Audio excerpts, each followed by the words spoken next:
गुरुजी, आज के अंक में हम बात करने जा रहे हैं दूध को एक तरह से, क्योंकि दूध हर एक घर में उसकी पहुंच होती है। धनवान से लेकर धनवान और निर्धन से लेकर निर्धन हर कोई व्यक्ति दूध पीने के लिए सक्षम है। ऐसा भी माना जाता है कि दूध निर्धनों के लिए एक ब्लड बैंक का काम करता है। यानी रक्त बनाने में दूध की क्या भूमिका रह सकती है, होती है। हमने ये सुना है दूध से ऊर्जा तो मिलती है, क्या रक्त संबंधित भी समस्याएं हमारी उससे सुलझती हैं? देखिए, ब्लड बैंक जो इसको माना है तो इसलिए माना है कि यदि किसी के खून निकल जाए, खून की कमी पड़ जाए, तो जिस ग्रुप का उसका खून है उसी ग्रुप का ब्लड बैंक से खून ला के चढ़ाया जाता है जी। परंतु दूध के अंदर हल्दी, गाय का घी और शहद, ये चीज़ें मिला के उसको पिलाते हैं। परंतु शहद में और घी में एक अंतर रखना कि घी से हमेशा 1.5 या 2 गुना शहद होना चाहिए। दोनों को बराबर करें तो जहर बन जाता है, इतना ध्यान रखना है। तो जैसे रोगी को पिलाते हैं तो पेट में जाके इसको कोई ग्रुप नहीं बनाना पड़ता, जिस ग्रुप का खून है उसी में जाके मिल जाता है। गाय का घी, हल्दी, शहद और गाय का दूध, इसका काम है कमजोरी को दूर करना। जैसे गले से नीचे उतरते हैं तो इसको लीवर सीधा ही गुर्दे के पास भेजता है, उसको कुछ नहीं करना पड़ता। पैंक्री से इंसुलिन बना के पित्ते को नॉर्मल करके और गुर्दे के पास चला जाता है। गुर्दा इसको साफ करके तिल्ली को दे देता है। तिल्ली जिस ग्रुप का खून है उसी में जाके इसको मिला के दिन दुगने रातें चौगुनी उसके अंदर परिवर्तन आ जाता है। जिसका चेहरा खून की कमी से बिल्कुल मुरझाया हुआ है, हम 200 ग्राम दूध में 1 चम्मच हल्दी, 1 चम्मच गाय का घी और 2 चम्मच शहद मिला के अच्छी तरह घोल के उसको पिलाते हैं। इस 1 गिलास को पीने में आधे घंटे का समय लगाता है। तो पीते पीते उसके चेहरे पे मुस्कान आना शुरू हो जाती है, जो मुरझाया हुआ चेहरा था। क्योंकि गले से नीचे उतरता है, सीधा जाके ये पैंक्री से, पित्ते से होता हुआ गुर्दे में चला जाता है। और गुर्दा भी इसको साफ करने में टाइम नहीं लगाता है, भी फटाफट जितना खून बन गया इसका उसको तिल्ली को दे के दिल को सप्लाई के लिए दे देता है। और जब खून की सप्लाई पूरी चलती है तो शरीर स्वस्थ रहता है।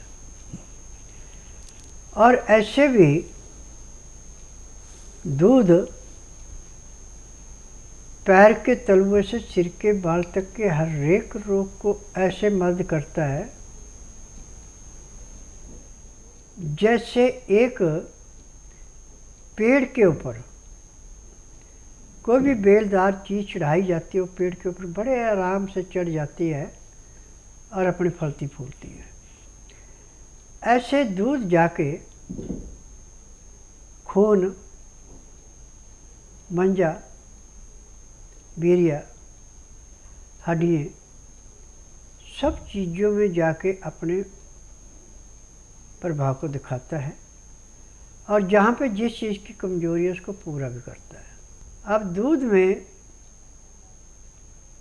एक चीज़ की विशेषता है, इसका ध्यान रखना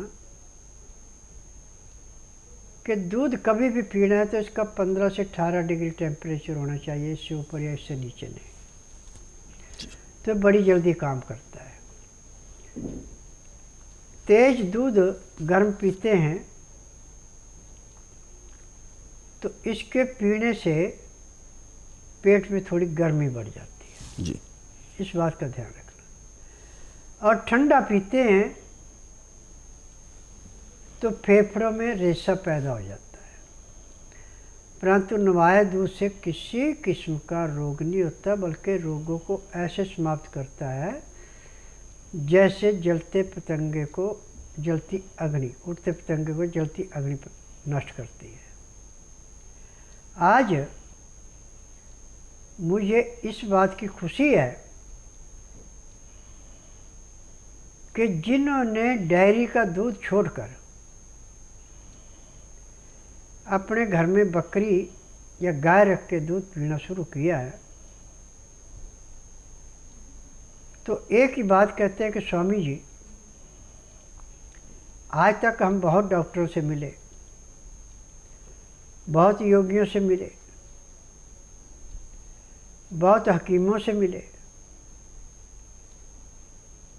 परंतु जो चीज़ें आपने बताई आज तक किसी ने नहीं बताई। हर एक को या तो मशीनों से टेस्ट करके रिपोर्ट देनी पड़ती थी या खुद बताना पड़ता कि मुझे इतने दिन से तकलीफ़ है, उसके हिसाब से दवाइयाँ देते थे। परंतु आपने नाड़ी परीक्षण के बाद पैर के तलुए से सिर के बाल तक के हर एक रोग को ऐसे निकाल के रख दिया जैसे दूध में से मक्खी को निकालते हैं। और दवाई लेने के आधे घंटे के अंदर हमें जो बार बार दवाइयाँ खानी पड़ती थी, अब वो दवाई की ज़रूरत नहीं पड़ रही। शरीर बल्कि उसके बाद खुलता जा रहा है, जो जकड़ना में होती थी, तकलीफ़ होती थी, वो महसूस नहीं हो रही। तो मैं उनसे एक निवेदन करता हूँ कि देखिए, मेरी दवाइयों में किसी किस्म का केमिकल नहीं है, जड़ी बूटी है, पेड़ पौधों की छालें हैं, जड़ें हैं, फल हैं, फूल हैं, पत्तियाँ हैं, जिनसे दवाइयाँ बनाई जाती हैं। रोग के अनुसार कौन सी दवाई किस नुस्खे में कितनी डालनी है, वो रोग के अनुसार बनाई जाती है। मेरी दवाइयों की सबसे बड़ी विशेषता ये है कि यदि कम मात्रा में खाई जाए लाभ तब भी कराती है, और ज़्यादा मात्रा में खाई जाए तो कोई नुकसान नहीं करती, परंतु यदि लिमिट मात्रा में खाई जाए तो शरीर को दिन दुगने रातें चौगुनी लाभ पहुँचाती है। आज टीवी के माध्यम से मुझे इस बात की खुशी है कि पूरे संसार से जो भी मेरा प्रोग्राम देख के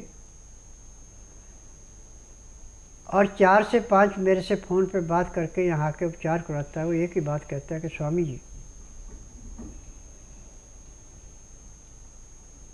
एलोपैथिक में जिस भी दवाई को खाते हैं उसका नशा हो जाता है,